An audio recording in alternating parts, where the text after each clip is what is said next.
Hello everybody! This is my MOC LEGO custom review based on a scene in Star Wars Episode 9, The Rise of Skywalker. Before I begin this video, I will mention that there are three sections. One will review the set itself, then the minifigures, and finally, recreations of key scenes. I would also add that the purpose of this MOC isn't to perfectly catch every detail that can meet the eyes in movies, but rather make a mock prototype of what I would love to have as a LEGO set. There will be spoilers in this video, so if you have not seen Episode 9, I would recommend that you wait until you see the movie. But if you have, whether you loved it or not, we can get started.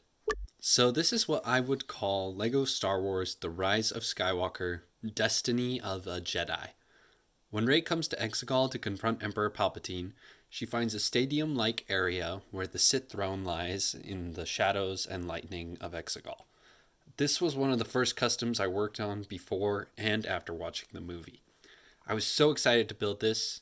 It includes 6 minifigures and has 3 different functions, and to begin the review, I thought that we'd take a look at the builds and functions in order of movie appearance. Most of this throne is seen in the trailer, but those who have seen the movie know there is more detail than what was shown. For instance, there is a crowning spire, and also some rocks that protrude from the ground in front of it.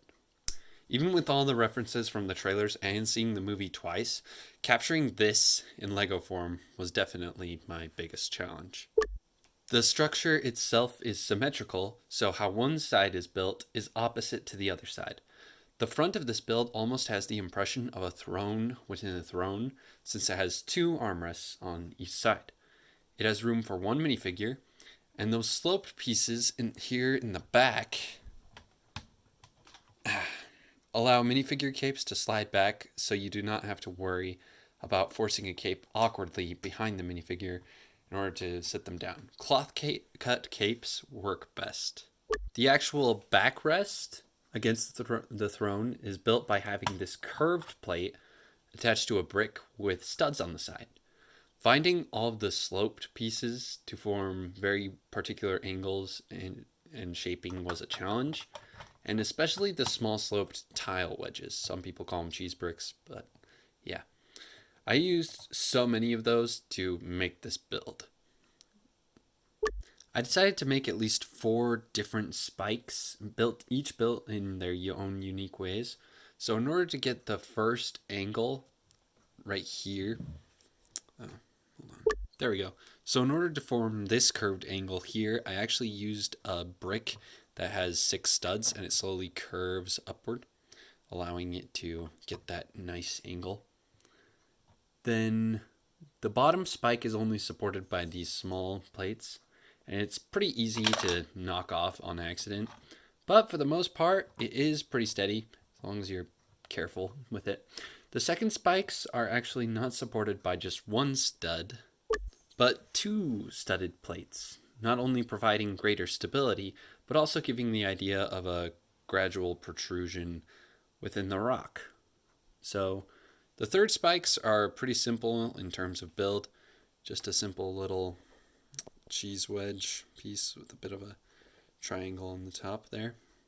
And these fourth spikes are just on a simple little hinge. So yeah, pretty simple in terms of build, but when they are adjusted right, they look separate from the spikes in front of it and kind of give a nice forced perspective, so that it seems like that there could be more spikes kind of protruding up from behind it.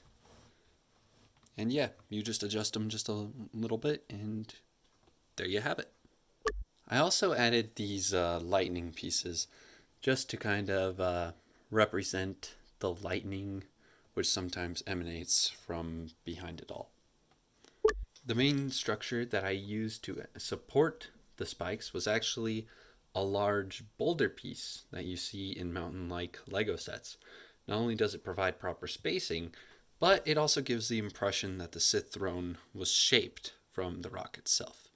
Next, we have the Emperor's life support system. Apparently, in addition to the dark side of the Force, a pathway to many abilities some would consider to be unnatural. This machine has been keeping the Emperor in the land of the living. So while it is pretty simple, I am pretty happy with how this turned out. It has a small control panel, wiring, and other little details that you can find on those tiles. It also includes Darth Sidious's lightsabers, which we see him use in Clone Wars TV shows, and I added them more for playability rather than movie accuracy, but I think that's fitting. The life support itself has a bit of wiring and printing underneath it, and then there's a bit of wire here. And also some small robotic arms representing the mechanics that kind of surround him. So, yeah, the Technic arm itself is actually connected to the brick built portion by a stud. And the play feature also for this is pretty simple. So with the help of some smooth tiles, you can actually grab it by the handle and slide this around. Here, I can get you a better angle. So again, you can grab the handle and slide it around. And it has this little axle here to keep it straight. And yeah, it could be longer, but I didn't want it to like overhang the cliff or anything. But it's pretty nice. It can rotate 360 degrees, making it for a long range of motion. And it also has 3 different positions of movement. The first part of this hinge is to allow him to move back and forth. Then we have this upper hinge, which allows him to move more up and down. So yeah, you can move it however way you want to. I would recommend trying to grab the back. And then finally, there's this little ball joint and Technic pin. So this allows him to also rotate 360 degrees. It does take a bit of fiddling at times, but for the most part, it's able to hold its own weight. Best angle I'd recommend is this one. Also a little more movie accurate that way. The base is made up of entirely light gray plates and other dark gray plates, and raised by bricks to give the impression of being like an edge. And also, the raising of the bricks allows for 2 hidden features in the floor. The first of these is a catapult, which can actually launch minifigures and be made to look like a gentle or powerful force push. So in order to make it function, you need to remove this small gray tile by grabbing this wedge. And if you look close enough, you may notice that there is actually a slanted piece underneath this lock. So this not only supports the lock, but it also doesn't interfere with the catapult whatsoever. So to make sure you don't lose this lock, you can just kind of attach it to any other piece where there's like smooth tiling. And it makes it pretty simple so that you can find it again and put it back. But the catapult itself actually fires pretty well. And when it sends off minifigures... Oh, I messed up. Okay, never mind. Had to fix a little something. Had to remove this. It was a mistake. Okay, but you can use it to launch minifigures. Pretty simple, pretty effective. And later when I demonstrate, you'll see how well it works. The second hidden feature is found underneath this corner plate. And it's pretty simple, easy removable, because all you do is slide your thumb against this tile, and that reveals a storage compartment. So while it is mostly intended for the Emperor's lightning pieces, you can actually fit a pistol and a large gun. But the best part about this compartment is that you can shake it and you can't hear anything. So that's really nice. You can't hear it, so it really is a secret compartment. I also wanted to mention that behind the throne, I used Technic compatible bricks in case I also decided to build an addition, like a room with Snoke clones or a Sith statue or something. So that is the Sith throne on Exegol in the life support. So now we can move on to the minifigures. So these are the minifigures I would use from left to right.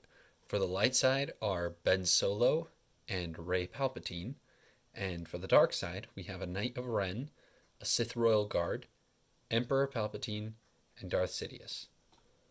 So Rey would have a double-sided head, but I think that on one side she should have a bit more of like a battle-scarred face, like with a few more scratches or marks, kind of like this head here, to kind of represent her battling against Palpatine.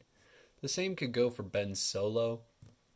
For the Knight of Ren, eliminating the other knights so far released by LEGO, though these are obviously my placeholder customs, I decided to base him off of Cardo the Heavy, if I have his name and title correct. Surprisingly, when I was looking up reference for the Sith Royal Guardsman's helmet in the movie, I discovered that they also used the Sith Trooper helmet design.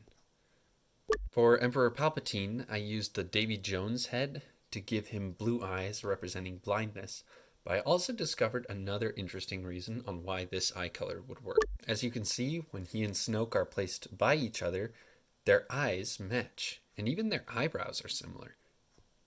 This minifigure would also include the special neck plate, so he can attach to the life support system. And finally, we have Darth Sidious when he's rejuvenated by the dyad formed by Rey and Ben's Force Bond.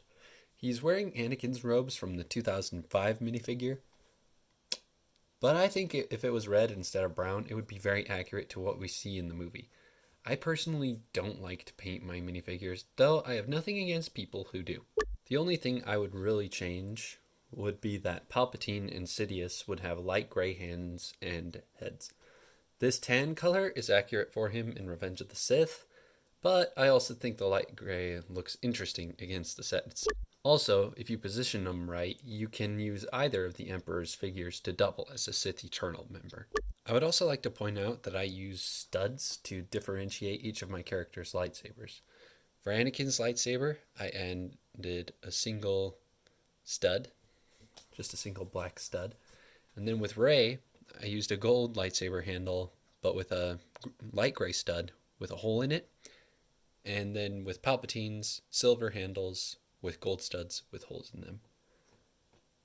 I also thought it was kind of clever that Palpatine's saber and Leia's saber were complete reflections of each other as far as opposites, with the Jedi side and then the dark side. It's like poetry. It rhymes.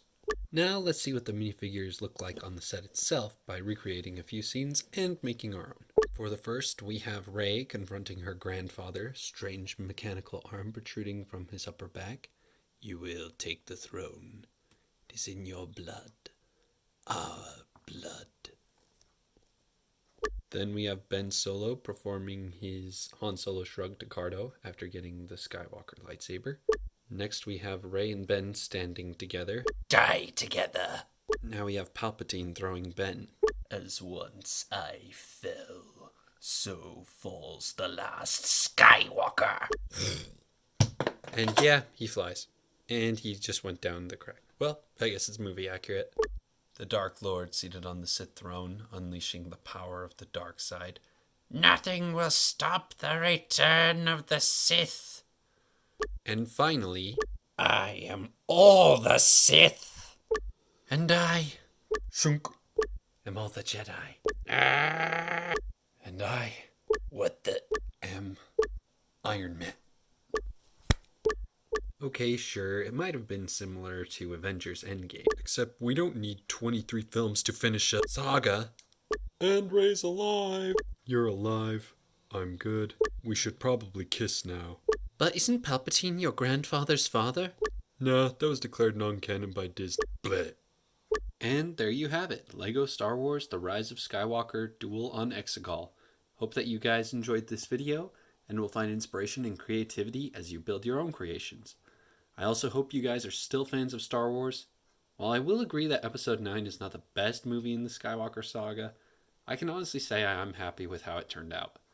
It was fun to watch, and made me a bigger fan of the galaxy far, far away.